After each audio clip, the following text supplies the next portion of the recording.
La evaluación diagnóstica se realiza al inicio del proceso, más que todo para verificar los conocimientos previos de los estudiantes. Sus funciones son más que todo detectar las carencias y poder establecer un nivel real de cada estudiante o del curso. Requisito de los instrumentos. En ningún caso el instrumento tendrá una valoración para hacer juicio de valor. La utilidad de la evaluación diagnóstica para los estudiantes permite que el estudiante tenga una visión más clara de la problemática, permite también que se dé cuenta de las carencias que tiene. Utilidad para el docente. Permite que detecte las carencias del grupo para así introducir oportunamente los ajustes en las actividades.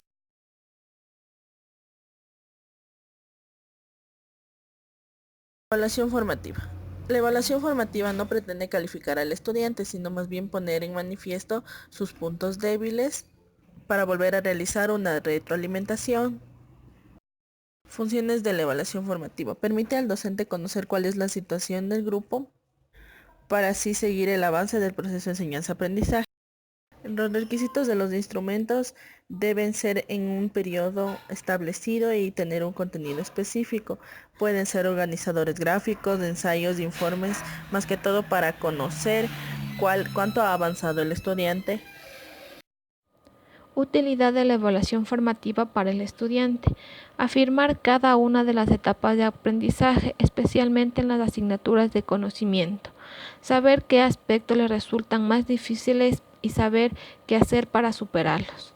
Hacer al estudiante consciente y activo en un proceso de su propia formación para que pueda corregir sus errores y controlar el progreso de ellos mismos. Utilidad de la evaluación formativa para el docente. Retroalimentar su labor de didáctica.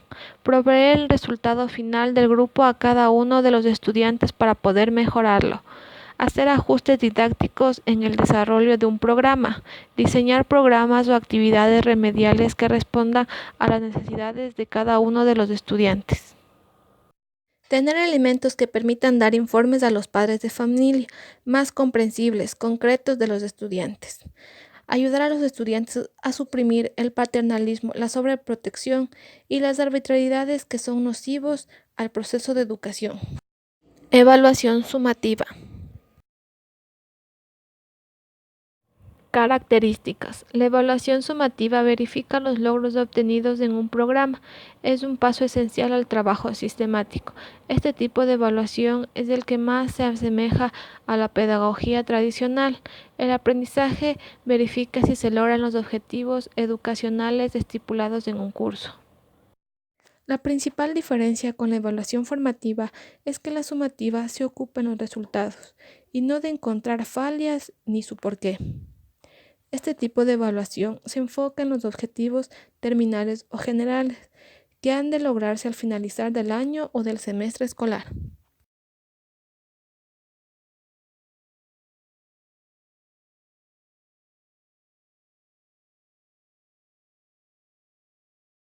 En este cuadro pueden ayudar y orientar las discusiones de la retroalimentación de los compañeros después de haber revisado las respuestas. Las funciones de la evaluación abarcan varias cosas como principal en el sistema educativo.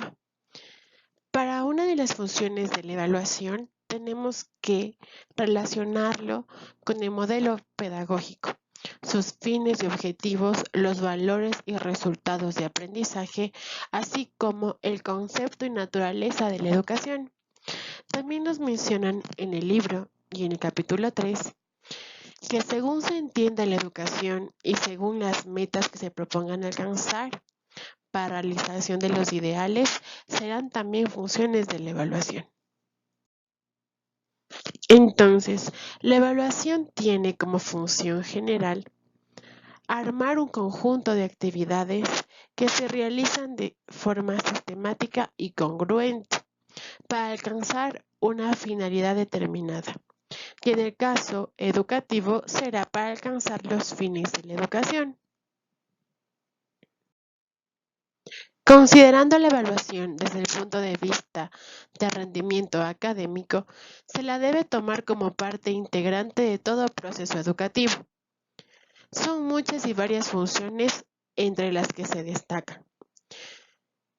Yo he mencionado aquí las que se mencionan en el capítulo 3 del Dr. Tapia, la cual es la motivación del aprendizaje, el otorgamiento de calificaciones, el diagnóstico y pronóstico, la acreditación, la orientación y consejería, la asesoría educativa y la supervisión escolar. Yo mencionaré la primera función de la evaluación en el punto de rendimiento académico, que es la motivación del aprendizaje. La motivación del aprendizaje. Las actividades educativas en la enseñanza deben servir para inspirar o motivar en el estudiante una mayor responsabilidad en el proceso de aprendizaje. Dichas motivaciones deben y tienen que ser positivas. Las pruebas, las observaciones y otros instrumentos o procesos evaluativos aplicados por el docente, lejos de tener motivos de temor o exagerada ansiedad en el estudiante, tienen que ser que el estudiante se empape del tema, que el estudiante quiere evaluaciones, que el estudiante sea participativo, activo en este proceso y no genere una motivación negativa. Debe darse un impulso, interés, una afectiva inspiración y colaboración en formación integral del educando. También tenemos que recalcar que el docente y el estudiante en el proceso educativo deben mostrar una actitud sana, tranquila, positiva hacia el proceso de evaluación del aprendizaje. También tenemos que tomar en cuenta que el estudiante motivado se supera permanentemente, aprende más rápido y en forma más eficaz. La motivación es un factor decisorio en la vida. Y más aún en la educación, ya que es un proceso de socialización. Bueno, en el libro del Dr. Tapia, en el capítulo 3, menciona a varios autores que participan sobre la motivación académica o la motivación en el ámbito educativo. Yo he mencionado solamente a 2 autores, los cuales me parecen muy interesantes, que tratan sobre este tema y cómo los docentes debemos participar en este tema, lo cual es Abarca, que ahí está la cita y la podemos leer. Y yo he puesto que por los nuevos factores que se presentan en el proceso educativo, es necesario realizar cambios en el comportamiento de los actores de la educación, ya que la falta de motivación y actualización repercuten en la buena marcha institucional. Se requiere la innovación y la capacitación en beneficio de cambios pedagógicos que renueven la calidad educativa. Esto para mí, como futura psicóloga educativa, me dice que nosotros, como docentes y los cuales vamos a estar inmersos en un proceso educativo, tenemos que siempre renovarnos y actualizarnos sobre varios temas para que nosotros podamos motivar a los estudiantes, incluso hasta a los docentes, a que realicen unas excelentes clases y ellos también renueven sus conocimientos, renueven su metodología para que el estudiante se sienta motivado al generar un conocimiento.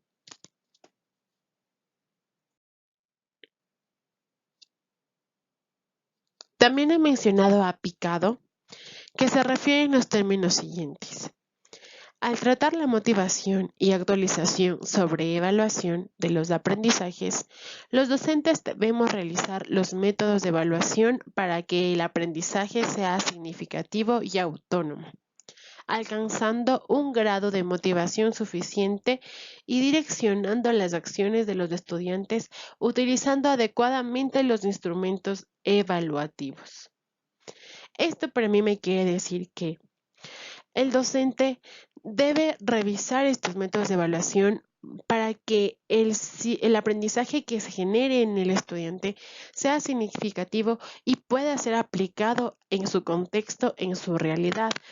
Y también que el conocimiento que haya aplicado el docente y que haya generado en el niño sea trascendente, que no sea que solamente haya estudiado de un día para el otro, sino que este conocimiento que el niño haya generado pues sea factible para que él emplee en su vida cotidiana y es más, en un futuro. Por eso la evaluación debe ser más de acción participativa, que el niño se sienta motivado por participar en una de estas evaluaciones, más no que sean las clásicas, las de base estructurada, las que en realidad no vamos a poder analizar qué es lo que el niño ha generado como conocimiento de nuestra clase o de nuestra cátedra. Bueno, para ir finalizando mi tema del que yo hablé, pues he resumido lo que yo he leído de todo el capítulo 3 y 2 del doctor Tapia, en el cual me estoy abarcando más también al punto de la motivación. Entonces, todos los autores anteriormente mencionados y los que también están mencionados en el libro del doctor Tapia, aportan en la idea de que la motivación tiene que ser un punto central en el proceso educativo, que es más enfatizado en el proceso de enseñanza-aprendizaje de los alumnos. Nosotros como futuros psicólogos educativos y orientadores tenemos que tener en cuenta que la motivación es un proceso principal para generar un aprendizaje en los alumnos, en los niños, en los adolescentes. Tenemos que tomar en cuenta que este proceso también engloba las dos partes que conforman la vida del ser humano, el intrínseco y el extrínseco, de modo que los docentes deben ayudar a que la motivación se desarrolle en cada uno de los alumnos a nivel extrínseco e intrínseco, en los dos puntos, tratando de que las clases sean más de acción participativa y que genere reflexión en el estudiante, que el nuevo aprendizaje generado en ellos sea trascendente y de uso en el contexto en el que se desarrolla. De igual manera, el docente debe incentivar la creatividad del estudiante, dejando de esta manera que él desarrolle la motivación intrínseca. Al momento que él tenga las ganas de hacerse más partícipe del tema tratado, él mismo va a ir generando el aprendizaje y logrando el conocimiento nuevo. Muchas gracias. A continuación, mi compañera. Otorgamiento de calificaciones. Siempre se ha visto que el único modelo tradicional para ganar notas es el único que sí tiene fin es el aprendizaje. Tanto como los docentes tienen eso, como el estudiante. Esto ya viene como una tradición. Es por eso que ahora nosotros tenemos que saber que el verdadero fin de las calificaciones es el aprendizaje mismo de la adquisición, y lo importante es que el estudiante ese aprendizaje lo comprenda, sea conocimiento propio de él. Entonces, para esto es muy importante que se practiquen valores, que desarrollemos habilidades, destrezas en ellos, pero nuestra sociedad tiene un criterio muy antiguo. Este criterio ya se lo debería considerar como un criterio caduco, en el que cree que la única manera de otorgar calificaciones es sacando una nota final sin tomar en cuenta que el estudiante ha adquirido o no el conocimiento. ¿Sí? Tercero, el pronóstico y diagnóstico. Sí, nosotros siempre, como yo lo explicaba antes, hemos visto que el diagnóstico es corregir y prevenir, pero en las instituciones educativas se toma una prueba de diagnóstico al empezar el año lectivo. Debe ser bien puntuado esto para los docentes. ¿Qué es lo que ellos deben tomar en cuenta que es el diagnóstico? El diagnóstico se le utiliza para investigar qué es lo que el estudiante sabe y a qué problema él lo está enfrentando. A la vez se debe identificar la naturaleza del problema, qué es lo que no ha entendido el estudiante el año anterior, determinar la etiología del problema, de dónde nace, de dónde es la raíz de ese problema, para poder emplear recursos importantes para su aprendizaje y así poder corregir dicho problema. Y la última es una prevención para futuros problemas, para que después no vuelva a aparecer esto. Entonces, es decir, que todos los procedimientos se los debe ir en función y en las bases de cada uno de los pronósticos que se vienen dando a la vez que su diagnóstico. ¿Sí? La acreditación. La acreditación es muy importante hoy en día para tanto las unidades educativas como para las universidades, y en esto habla la LOES en el artículo 173, en la que nos indica la acreditación e institución en las universidades, es decir, en la educación superior. Si este es un proceso de evaluación externa, acreditación, clasificación académica y el aseguramiento de la calidad, teniendo las instituciones de educación superior del país, tanto públicas como particulares, sus carreras y programas. Lo importante es someterse en forma obligatoria a la evaluación interna y externa. Eso es muy importante. La acreditación a la clasificación académica y el aseguramiento de la calidad de la educación superior. Esto se da hoy en día en todas las universidades, en las que ahora se da una acreditación. Hemos escuchado que varias universidades tienen como letras, ¿no es cierto? Son A, B, C. Entonces eso es muy importante y eso le permite a la educación superior ir mejorando tanto en su infraestructura como en su malla, en su pensum, y en que los docentes cada vez estén más capacitados. ¿Para qué? Para poder impartir un buen conocimiento al estudiante. La orientación y consejería.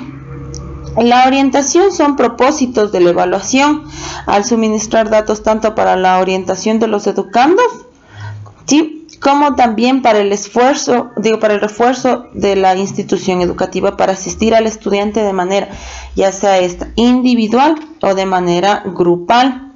Sí, de esta manera la orientación educativa puede ser personal, pero es muy importante que se base también en lo emocional, sí, en lo vocacional y profesional que el estudiante tenga, ¿ya? La asesoría educativa y supervisión escolar. Esta es otra función de la evaluación, es la de proporcionar bases para la asesoría y supervisión de los diferentes elementos que integran el personal de los establecimientos educativos. Por eso nosotros sabemos que la asesoría educativa es ir acompañando al estudiante o a su personal en lo que tenga que ir mejorando, pero la supervisión consiste en la asistencia que proporcionan los maestros para la realización de una tarea. Esa siempre tiene que tener, que el maestro tiene que saber qué es lo que va haciendo el estudiante, tiene que ir verificando su logro, es decir, si estaba de acuerdo a los objetivos planteados, ir diagnosticando fallas en las que se pueda ir corrigiendo, ¿sí?, y en las que en todo proceso educativo es necesario corregirlo oportunamente. Es lo importante orientar y reorientar el proceso educativo, es decir, ya como nosotros tenemos las fallas y dificultades de este proceso, debe plantearse un conjunto de actividades que atiendan a orientar el proceso integral de enseñanza, no solo desde el punto de vista del contenido, sino abarcando todos los factores que intervienen en él. Modelo de asesoría estudiantes. Este modelo fue desarrollado por especialistas docentes, bajo el nuevo concepto del acompañamiento pedagógico fuera del salón de clases. Tiene un predominio de flexibilidad y busca reforzar las brechas académicas identificadas en el alumno para mejorarlas y ayudarlo a alcanzar sus objetivos más inmediatos. En este entendemos por supervisión a la asistencia que es proporcionada a los maestros para la mejor realización de la tarea educativa.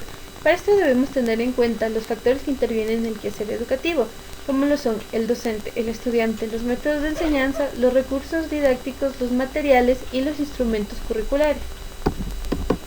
Las formas de evaluación, según el número de sujetos que intervienen en ella, son las siguientes. Primero tenemos la autoevaluación. La autoevaluación es el proceso de evaluación orientado a la mejora de la calidad y llevado a cabo por las instituciones educativas con la participación de sus actores sociales. En esta, el análisis introspectivo es útil siempre que vaya acompañado de otros procedimientos que verifiquen y den validez a las respuestas obtenidas. Esta permite que el estudiante participe en su propio aprendizaje y que analice sus dificultades, sus debilidades y sus logros. Después tenemos la coevaluación. Esta es una evaluación grupal realizada entre compañeros y guiada por el docente. En esta el docente no evalúa, sino guía a evaluarse a sí mismo al grupo. Esto permite la apreciación por parte de los compañeros, la contribución de cada estudiante y mejora la responsabilidad frente a cada actividad. La auto y coevaluación Permiten al estudiante la autocrítica, la autorreflexión de sí mismo y de los demás, y ayudan al desarrollo de la personalidad y a tomar decisiones acertadas, siempre y cuando sean bien orientadas por el docente. Por último tenemos la heteroevaluación. Esta evaluación es la evaluación que realiza el docente a sus estudiantes a través de diversas técnicas e instrumentos para obtener información sobre aspectos cognitivos, procedimentales y actitudinales. En este el docente debe estar muy claro respecto a qué va a evaluar, cómo, cuándo y para qué, con el propósito de reorientar los aprendizajes. Las principales técnicas que utiliza el docente para evaluar son la observación, la entrevista, la encuesta y las pruebas.